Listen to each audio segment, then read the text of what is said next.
Zach Sternio, NASCAR.com. Ross, I was wondering if first you could describe what happened there with the 9 car on that one restart, but also just the emotions of going through this championship race and coming so close. Yeah, the emotions are surprisingly good. Like, I'm not sad. I'm not upset. I honestly thought when we started the playoffs that if we made it, as I go through different scenarios, and I do think about what I'm going to think about ahead of time and think about what my thoughts are going to be and what I want them to be, and then I try to evaluate as I go. And I thought if I, like this scenario, if I lost by a little bit, that I would be really upset, and I'm not. Like, I'm so proud and so happy to give our first shot at these playoffs and at racing in the Cup Series with Trackhouse, and we just ran second. And Mr. Penske's group had us covered all day, and Joey was the best car until the final run, and we had a real shot to race with him.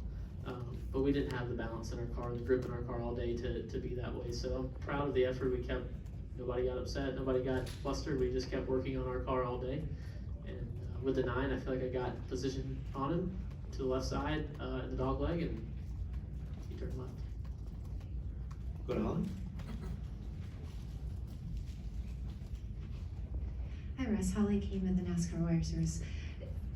Could you say that you're not necessarily super disappointed because you take a lot of positive out of this, but how close did you feel that you were going to be? Did you know at some point this just isn't in the cards for us today, or were you feeling like, even towards the very end of the race that you were gonna have something for them? I never believed that we were out of it. We started 25th and drove to top 10 quickly, top 15 quickly, and then top 10, and kind of raced around there, fought the balance of our car, and knew that if we got it right, we were going to have a shot. And on the final pit stop, we got it right. It fired off the best, together with a good pit stop, together with a good restart, with a good whatever, however many laps we made to the end there, and that was the best we were. And that's what makes me so happy, is that we can just keep fighting, and no one's ever upset. We keep our world small, we all do our jobs, and everybody at Trackhouse just put forth their best effort throughout the season, and we ended as strong as I've ever seen us. And everybody stepped it up in the sport, in the playoffs, here at the end, and we did the same thing. And I'm proud of that. Go to Matt, and then Jerry, and Lee. Matt Weaver, Racing America. Man, you've been on a journey this year, right? Like the highs and lows, and there's been moments where people have been critical, said you shouldn't do this, you're great for doing this, then you have what happens in Martinsville, you come here and race for a championship. Looking back on the entire season, is there anything that you wish you could have done differently? Oh, we're gonna be here a while, Matt. My gosh. Yeah, just learning to race with these guys, okay? Our cars were so fast this year. They were faster than I've ever had in the Cup Series by far. And I wanted to take every opportunity, every half of a car width, and take it and take the air. And then when I wasn't quite as good this year, I'd block them and just keep my position, waiting on the next pit stop. And there's a lot in this Cup Series that I've ran for Premium, and then for Spire, and for CGR, and now Trackhouse. And as I've progressed through those teams and got closer to the front, it's a different way, even though I was on track, of the way the guys operate, and learning to coexist with them is something that I would wish I would have had a better understanding of, or been more open-minded. I knew it. People had told me, and drivers had came to me in the past and tried to tell me, but I was just like, when I have an opportunity, I'm going to take it always. And not that I'm going to back down, but there's just it makes it a whole lot easier whenever these guys were coexisting with each other. And I wish I would have opened my mind to that a little earlier, instead of waiting so long. And then yesterday you mentioned kind of embracing the fear of can you be a Cup Series driver, and the timing of that. Were you ever afraid that maybe you couldn't cut it as a top tier Cup Series guy, and now that you've gotten to this point, has this been kind of a validation that, yes, I can be? Well, I'm confident in my ability, and I'm confident in my team, but I don't believe that if I just stop now and show back up to the Clash, and just all that in the middle is nothing productive, then I will be good enough to race at the top level of the sport. And I need to continue to evolve and be a better race car driver and study these guys and study myself, see what they're doing, understand these cars better, and understand the craft that it takes to drive at this level and to extrapolate the most out of these cars. So I feel like I'm on a never-ending hamster wheel to be the best version of myself, and that's not going to stop. And I hope that I never lose that drive, because I wake up and I think about, how can I drive a race car fast? That is my main priority every day of my life now, and it has been for the past probably 7 or 8 years. It wasn't at the beginning of my career. Before that, it was, how can I raise the funds to race? And before that, it was, what do we need to do at the farm to grow a crop? So you look at the progression of my mindset that comes natural when I wake up. And I feel like that I'm on a never-ending evolution to be better. And I can't wait to get to work this off-season, even though I have learned to marry that together with maybe some time away, some time not focused on this, so that I am charged and ready.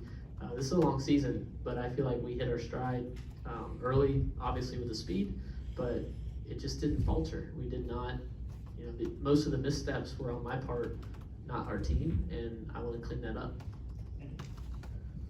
We'll go to Jerry, Lee, then Nate. Jerry Jordan, CapeOfTheTires.net. Ross, we talked through the years about this is the dream, and this season this was a dream. And you had a dream that started here one time, and then it got yanked away. But now this year's dream has kind of come to a close. Does it end now for this season, or do you bask in this second place run for the foreseeable future in the off season? Or you immediately start focusing on next year? And how do you explain, or how do you look forward to the continued growth that Trackhouse can provide? For a lot of that, Jerry, I'm gonna rely on my group, both Trackhouse and the business side and GM and the Chevy performance side too. With our coaches, I want them to guide me, and it's their jobs to mold me into the best race car driver I can be. I'm telling you guys, there's so many things that I can do better. There's so many things that I could clean up that would make lap time, first of all. They would clean up running position throughout the race, and ultimately finishing position week in and week out. So I'll really rely on them, Josh and Scott and Dan, to guide me, make me the best version of myself that they can make me. And I want to be coachable.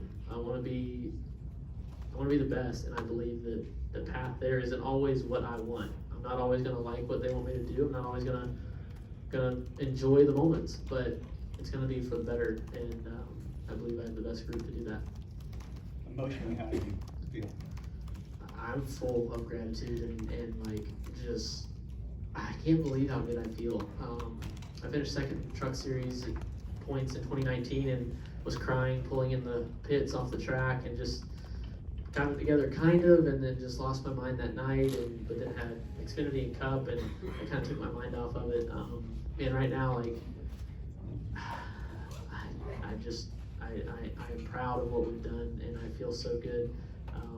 There were no, pulling in, there was just taking an audit on myself. There was no tears, there was no moment where I had to compose myself. It's just genuine, good feeling from inside, and I'm just happy with where I'm at. I'm happy with the group I'm with. I was excited to get out and see my family, see my mom, see my dad, brother, and see the whole group we've got. And this is just the beginning. And if it all ends today, it's fine. Really, if I can never race a car again, it's okay. It was all worth it, and I'm genuinely happy. And believe me when I say it, it's true, because there's other times where it eats you up as a competitor, but for some reason, it's not that I'm complacent in second, but I feel good. St. Smith said on media day that if he had everything handed to him, he didn't think he would work as hard as he did to get where he is. And I think of your progression, I think of Belle's progression, and does that, when you're a blue collar kid, does that just instill a hunger in you that just forces you to want to work harder?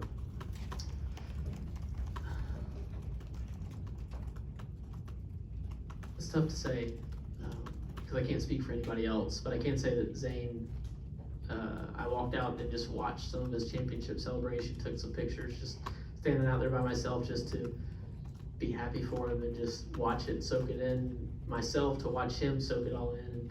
And we were texting this morning and just love that guy and so proud of what he's been able to do. But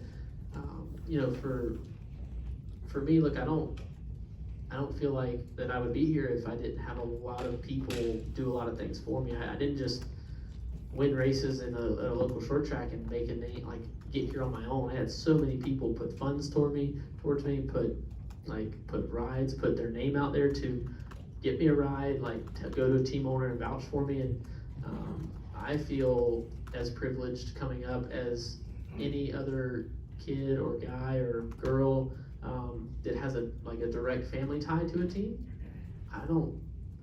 I think it could have went wrong for them just as much as it could have went wrong for me. So we didn't own a team. We didn't bring all of our own sponsorship, but we did. We spent a lot of our own money to get here, and it's not talked about enough in the sport because it's kind of the ugly truth that you have to sacrifice a lot. And point blank, I'm still paying my dad back, and I will probably for the foreseeable future.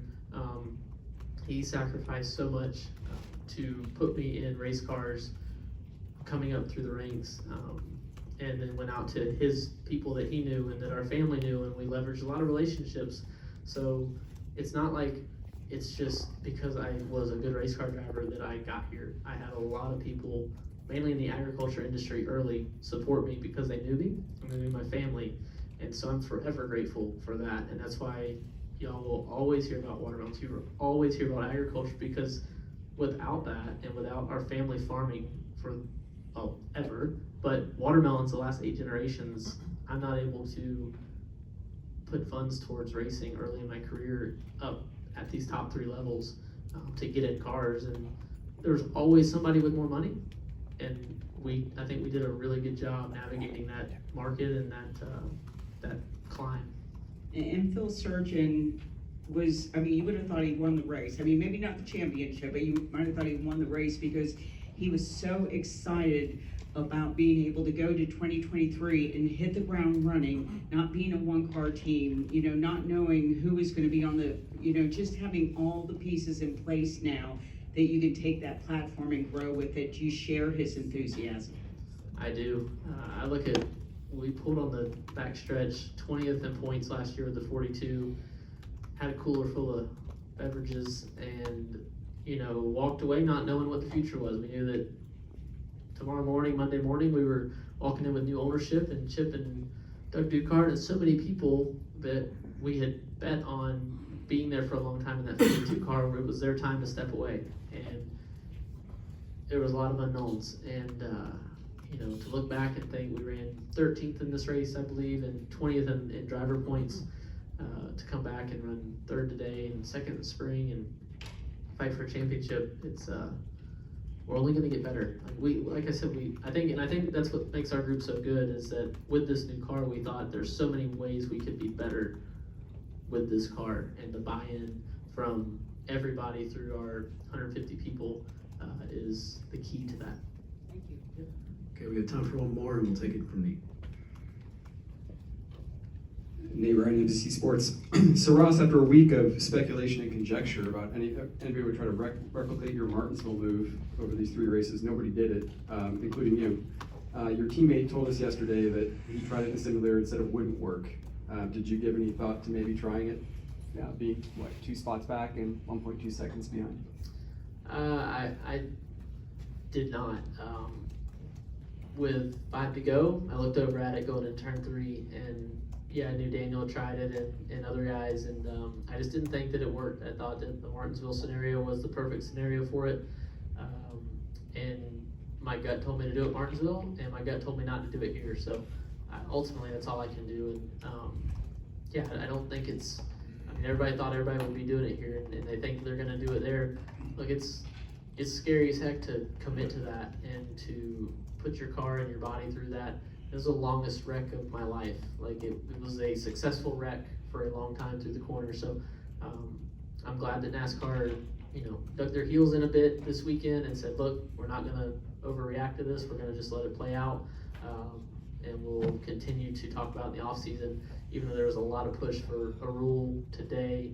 And I'm super proud of the group at NASCAR and everybody in charge for taking charge and making their own decision and not letting the pressure of the driver group, steer them too far. They took a big leap of faith with this car. The France family in NASCAR did. Obviously, I'm really thankful for that because it put Trackhouse into existence and it gave us kind of the reason that we've been able to be successful. And I think that, as we keep going and the sport evolves, it's important for them to, they run the show, and sometimes they need to, you tell us what to do, you tell us what the rule book is, and then let us go race. And that's what makes NASCAR so great, I think. Well, thank you, Ross. Appreciate the time post-race here, and congrats on a great season. Thank y'all.